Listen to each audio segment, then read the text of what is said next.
Friends, welcome to the Probate Nation. I am Richard Ruddy. Our show tonight is part 2 on the topic of reverse mortgages.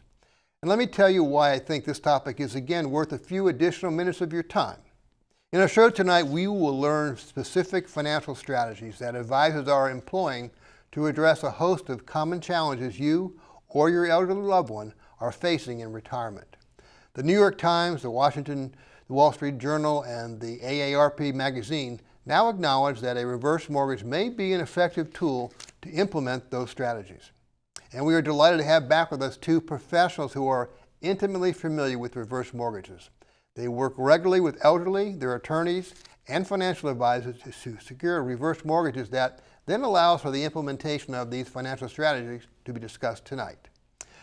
Our first guest is a reverse mortgage specialist with the Mutual of Omaha Mortgage. He has been in the mortgage industry for 25 years. Beginning in 2008, he has focused exclusively on reverse mortgages offered through the federally insured Home Equity Conversion Mortgage Loan Program. And in recent years, he has shared his reverse mortgage knowledge as a presenter at continuing education programs for financial advisors, realtors, and attorneys. Our second guest is the Director of Enterprise Integration at Mutual of Omaha Mortgage. She is the author of a book entitled What's the Deal with Reverse Mortgages? And she is the founder of the Academy for Home Equity and Financial Planning at the University of Illinois, Urbana-Champaign. Please welcome Shelley Giordano and Jim Warnes. Shelley, tell me a little bit about the Academy for Home Equity and Financial Planning. What's this all about? Yeah, so about 10 years ago, the folks at Mutual of Omaha were interested in the idea of using a reverse mortgage a little differently than maybe the audience thinks of.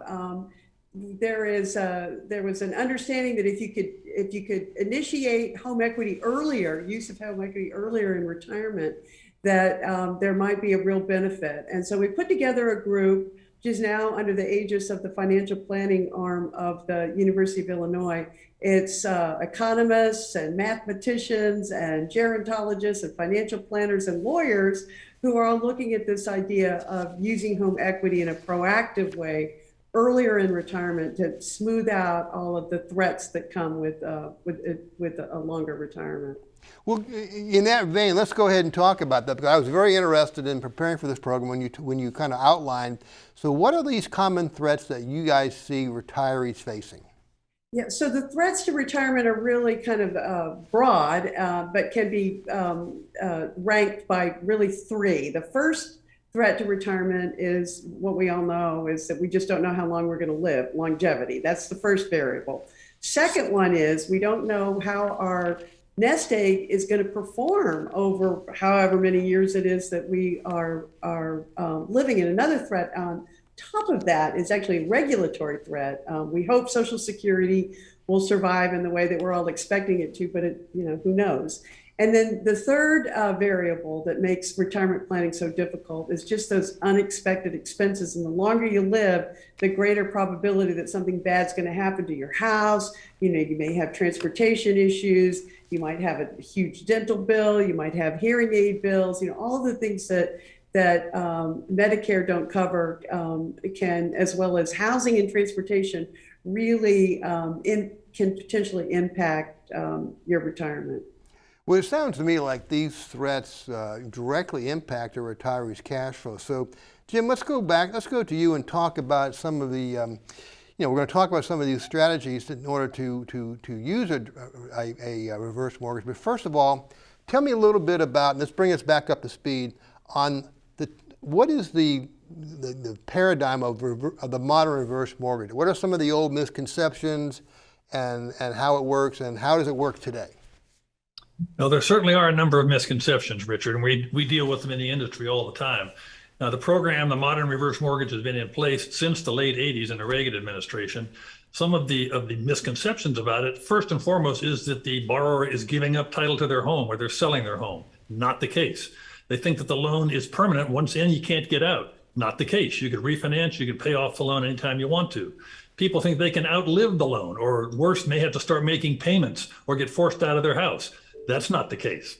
People think that the lender gets the house at the end automatically. That's not the case. They think their kids can't inherit the house. That's not the case. So this is what happened with reverses years and years ago until the federal government got in and cleaned it up. That's not the case today. So tell me a little bit about how the reverse mortgage works now. First and foremost, the thing to know is that it is just a mortgage. A mortgage is a loan secured by a lien on your home. No more, no less. How it differs, however, are there are no monthly payments required of principal or interest until the last borrower moves, dies, or sells the home. The home stands as the sole collateral for the loan. It is a non-recourse loan, so the borrower can never owe or have to repay more than the value of the real estate, regardless of what other assets they may have. No deficiency judgment may be taken against the borrower or his estate. Well, that's all really, really good. So, I mean, that's important for the children to understand that too, because mom and dad may come to you or come to them and say, I'd like to get a reverse mortgage, and the kids would start yelling, no, no, no, when in fact there's no really reason to be concerned, provided it makes sense for their particular situation. Let's jump into now some of the strategies, Shelley, that we've been discussing as we prepared for this show. Considering all these threats that we've been discussing to fund a secure retirement, what strategies for improving cash flow do retirement experts recommend? All right, well, interesting. So about 20 years ago, financial planners started to look at the house as just another asset in retirement, which is the difference between the way that people used reverse mortgages in the past, which is sort of like just wait until you have used up all your other assets, and then if you have to, take out a reverse mortgage. It turns out that if you take out the reverse mortgage early in retirement, because of the growth factor and the credit limit that comes with the reverse mortgage, you can actually protect the other assets. And this is so important because the U.S. Census Bureau found from the 2010 census that for the average American, 2/3 of their net worth is tied up in the home. It's an enormous asset that needs to be thought about carefully. So how does a reverse mortgage, our first strategy is to, I got a bunch of assets invested in the stock market. Stock market takes a dive because the economy goes up and down over time. I need money. How does a reverse mortgage help me deal with that stock market decline? Right. So this was so interesting. Just the first look at this came from Dr. Barry Sachs, who's a PhD in physics from MIT and a Harvard-trained lawyer. He's a tax and pension lawyer for 40 years. And he was looking at his own retirement and understood that if he had to take draws from this nest egg, when the market was down, when the market was in a nosedive, he was going to be selling at a loss. And so he started just to kind of play around with the numbers and was just astounded to find that if you avoid selling your assets, taking distributions from your nest egg when your security or your portfolio is undervalued, you can actually protect the portfolio over the course of the retirement horizon. And you can do that by using a substitute asset, which is a reverse mortgage.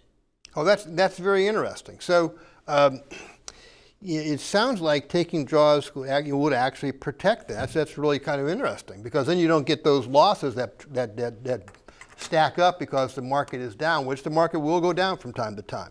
Yeah, it's not only just locking in the losses, but it's just not being able to participate in the rebound. So I gather too that a lot of times the children would much rather prefer to inherit a stock portfolio than a piece of real estate. Is that what you're finding out? That has been our experience in the reverse mortgage world. A house is it's not easy to get rid of. The family has different feelings about the house. A lot of people just would prefer to inherit a nice, healthy portfolio that can be split easily amongst the beneficiaries. Well, we're talking about the house, so I think it's a good time to go ahead and switch gears and talk about let's talk about the importance of minimizing your mandatory payment obligations for a mortgage that you might have. Can you tell me how a reverse mortgage helps us kind of eliminate that cash flow challenge? Right. So what financial advisors and retirement experts are really thinking about today is sort of matching what income you have coming in with your mandatory obligations. And so you want to have fewer mandatory obligations going into retirement, because then you don't have the luxury of saying, I don't need to make that payment this month, or I don't need to withdraw or sell my securities to meet a huge monthly nut on something else. So one of the ways to do that is to replace a current traditional mortgage that absolutely requires a principal and interest payment, and substitute it with a reverse mortgage. So you pay off the current mortgage, and now you have a reverse mortgage, but the difference is you don't have a principal and interest payment every month. And everybody who's been in the reverse mortgage business can tell you that when you go to a closing and the client no longer has a principal and interest payment to make, that the relief is just palpable for everybody involved. So Jim, I know with our elderly clients, even though they might not be in the best of health, they still have capacity. They really relay to us, they want to stay in their home as long as possible. But they got to do it safely. Has that been your experience? It has been. There have been any number of surveys done that show that people, as they age, want to age at home. And unfortunately, the COVID experience and what happened in the assisted living and retirement communities has really only strengthened that desire to age at home as opposed to being institutionalized somewhere. So the reverse allows for the equity that's been built up in the home to facilitate that aging in place by bringing in the care, the services, whatever might be needed in order to extend that stay. Well, and that's so let's just going to continue with that discussion as we start to look at retirement strategies to deal with long-term care. Okay, so can reverse mortgages, help retirees in planning for long-term care? They certainly can. It can provide cash at a number of different levels. It could provide cash for a younger borrower to purchase a long-term care policy. It can provide cash to as a proxy for long-term care that the borrower can either no longer afford, or if they're uninsurable, they can replace that cash with the money from a reverse mortgage. They can use the reverse to purchase, as I mentioned earlier, goods and services to stay in their home, purchase in-home care. They can even fund the institutionalization, if required, of one spouse as long as the other spouse remains in the home. That's very good. So now some seniors will arrange for their long-term care needs, with Medicaid. Now this is an extraordinarily complex process that should only be undertaken by an attorney skilled in those rules in order to qualify for Medicaid coverage. But that being said, what general concepts should be followed in regard to Medicaid when someone's considering a reverse mortgage? Well, as you know, Richard, Medicaid varies by state. I'm more familiar with Virginia than I am with others, but nonetheless, I'm not a Medicaid expert. I believe these things are common, however. One of them is that the house is not a countable resource for Medicaid eligibility purposes. A second is, and this surprises many people, a line of credit secured by the house is also not a countable resource. Draws from that line of credit are not counted as income, again, for Medicaid eligibility because it's borrowed funds. Now, the caveat is those funds, once drawn, need to be spent in the month that they're drawn because they can become assets if they're put into a depository account. There are also strategies by which a reverse mortgage can be used to manage community spouse funds and so forth during Medicaid eligibility process at the snapshot event. You're familiar with what that is. That goes beyond the scope of our discussion here. Sure. Well, Shelley, I'm going to turn to you now and talk about retirement strategies and with reverse mortgages and Social Security. So, Social Security is regarded as probably the most reliable and valuable asset in retirement. How does a reverse mortgage help optimize Social Security? Yes, Richard. So most financial planners are pretty adamant now that if you can, you should defer taking your first Social Security check until age 70. And the problem with that is that many times people don't have enough money to live comfortably while they're waiting until age 70, particularly if they have retired, at 62 or 65. So there are case studies out there, demonstrations that champion the idea of using your cash flow from your reverse mortgage and delaying taking your Social Security until age 70, sometimes even delaying having to take distributions from your nest egg and just letting it continue to grow, both of them growing. Social Security will be growing at roughly 8% a year. And then once you start taking it, then you get the compounding effect of the cost of living adjustments on it. So lots of good reasons to think about delaying your Social Security. If you can't do it well, use a reverse mortgage to give you that cash flow so you can do it, especially if you are expecting to live a long time. Well, and we all hope that everybody lives a long time. Well, let's switch gears and talk about the retirement strategies involving the purchase of a new or a second home. So, Shelley, some people actually want to move from their homes but are reluctant to take on the expense of a new home or a monthly mortgage payment again. How can a reverse mortgage help them? Well, we have found, Richard, that when people want to move to like closer to the grandchildren or into a spiffy 55 and up community, they just kind of are frozen. They're nervous about it because in order to do so, they'll have to take on a mortgage payment. And again, we know how stressful that principal and interest payment month after month can be for folks. So beginning in 2009, FHA actually allows you to purchase a brand new home using a reverse mortgage. So you do have to make a substantial down payment. 60% is a good rule of thumb. So if you sell your house, your legacy house, and you put down 60% of the value of the new house, the rest of it can be covered by a reverse mortgage. It's financed by a reverse mortgage. The difference being that you don't have any principal and interest payments to make. But I might also add the fact that you have not used all of the money from the sale of your legacy home allows many people to put money back into their nest egg, which again just sets up people for success in retirement. So it sounds like you're saying that there are advantages to using a reverse mortgage as a retiree downsizes, that they can. Right, but the funny thing is you might be downsizing, but most people don't actually spend less money. If you have a reverse mortgage to cover some of the financing, you might be able to get that third bedroom or get the unit that's on the golf course or get closer into the city to be near your grandchildren. I mean, it just cash flow solves a lot of problems and meets a lot of needs. So, Shelley, we have not discussed this, but is it a good idea for folks to pay down their reverse mortgage when they have extra funds? Yes. So Dr. Wade Pfau, professor of retirement income at the American College and an economist trained from Princeton, has looked at this, and he recommends that you make voluntary payments on your reverse mortgage. You could just be paying the interest if you want to. And that way, that keeps the loan balance lower. But he then says, if your portfolio is under stress, stop the payments, which of course is your right. And then you can pick it up again later on if you want to. But lots of flexibility. And, as Jim mentioned earlier, there's so much flexibility with the modern reverse mortgage. People aren't locked into any particular way of dealing with it. So, Jim, let's go to you. Tell me a little bit about how one of your clients, I think we were talking about this in preparing for the show, how one of your clients used the reverse mortgage to buy a new home.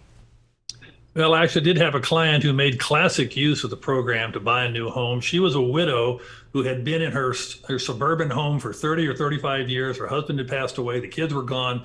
She was a member of the artistic community, and she wanted to move downtown into the museum district. Well, her home in the suburbs, she netted about $200,000 from that. She couldn't afford a mortgage payment going forward because all she had was Social Security. In the museum district, the homes are running 400 plus. So she thought she was locked out, but using the reverse, she could take the 200 that she netted from the sale of her old home, put that down, finance the balance with the reverse. She's now living happily in the museum district, walks to all the shops and theaters and that kind of stuff, doesn't have a mortgage payment, couldn't be happier. That's awesome. Now, yeah. Can you use a reverse mortgage though to purchase a new home for investment? You cannot purchase the new home for investment using the reverse, but you can use the proceeds from the reverse on your existing home in order to make that purchase. Okay, so you could buy it. You could get a second home, I guess, is what I'm saying too. Yes, Yes. Okay, that's important to know. So, But the financing would be on the primary, not on the second. yes, I understand what you're saying. Yes, that's good to know. All right, so Shelley, I'm going to come back to you and just talk about some of the, other retirement strategies that people are doing. So tell me a little bit about any of these strategies that we have not discussed where people are using reverse mortgages to solve the problems that retirees face in retirement. Well, again, I mean, since you don't know what is going to hit you in retirement, setting up a reverse mortgage early in retirement so that you have access to that home value, today's home value. I mean, we just don't know what the future is going to hold. So if you take out a reverse mortgage, even if you don't really need the money, so-called need the money, when you set up the reverse mortgage, that line, it's going to be in the form of a line of credit in this instance, and that line of credit is actually going to grow at the cost of money. So whatever the market is doing in terms of interest rates and that sort of thing, the reverse mortgage is going to keep a pace of what the market is doing, but it gives you that added insurance that 10 years down the road, 15 years down the road, 20 years down the road, if you haven't needed the money until then, it's okay. It's sitting in that line of credit. That line of credit can't be canceled, frozen, or reduced by the lender. It's backed 100% by the U.S. government. It's FHA loan, and you can go in there and grab that money no matter what happens to you in the future. I think that's very helpful. Now, what happens in a divorce, though? Is there anything special that we need to be concerned about there? Well, surprisingly, a reverse mortgage can be a fantastic solution in a divorce. So let's say, we know anecdotally, Jim will tell you this, that many times the mother, the wife, and the children really want mom to stay in the house, but in order to divide all of the assets, it looks like the house has to be sold. So a reverse mortgage can be placed on the house that mom is in, and she can then give half of the value of the house, roughly, in cash to her husband and complete the transaction that way. So she gets to continue to live in the house, and she has no principal and interest payment until she passes away, and he gets half the value of the house. So that is one way to do it. Another way to do it is just to go ahead and sell the house. This takes a couple of steps to follow along. They sell the house, each of them get, let's just say, half of the value of the house, and then each of them can purchase the home with that cash and use a reverse mortgage as the financing, and then neither one of them will have a mandatory principal and interest payment until until they die, move, or sell. So they can get equivalent housing by using a reverse mortgage and just really ease the tension of how to divide the housing asset. That's an important tool. Now we're running out of time, so I'm just going to ask you briefly, Shelley, I'm on you first. Just give me a real quick summary of some key things you want to make sure people remember to take away from this show. Yeah, so I think Jim did a great job. What you think of reverse mortgages, chances are it's not what it is anymore, and has not been. It's the home equity conversion mortgage is 100% backed by FHA and Uncle Sam, and you aren't giving up ownership or control of your home in return for a reverse mortgage. Great. Jim, how about yourself? Some final thoughts you want to share for folks to take away from the program? Well, historically, Richard, reverses have been viewed as the loan of last resort in a very reactive manner. People miss the fact that taking a proactive approach to the use of it opens up all kinds of opportunities, those that Shelley has discussed, many of which might not be available if you're at death's door and doing this as a last resort. So I encourage people to look at it as an integral part of a holistic retirement plan and not setting it off to the side for when I've lost everything else, I'll come back and revisit this. Great. Listen, Jim, Shelley, fantastic information. Thank you once again for this great public service to help educate our viewers. It's a real treat to have you both, and great information. So again, thank you again for taking the time to speak with us. Mm-hmm. Thank you. You're welcome. The modern reverse mortgage is really a tool that every senior or their conservator or agent under a power of attorney ought to consider. As we learned, a reverse mortgage can be an excellent way to keep your loved one in their home while increasing their cash flow. And it is also a way to protect funds the senior has invested in the stock market, to cover long-term care costs, and manage other retirement risks discussed in these two programs.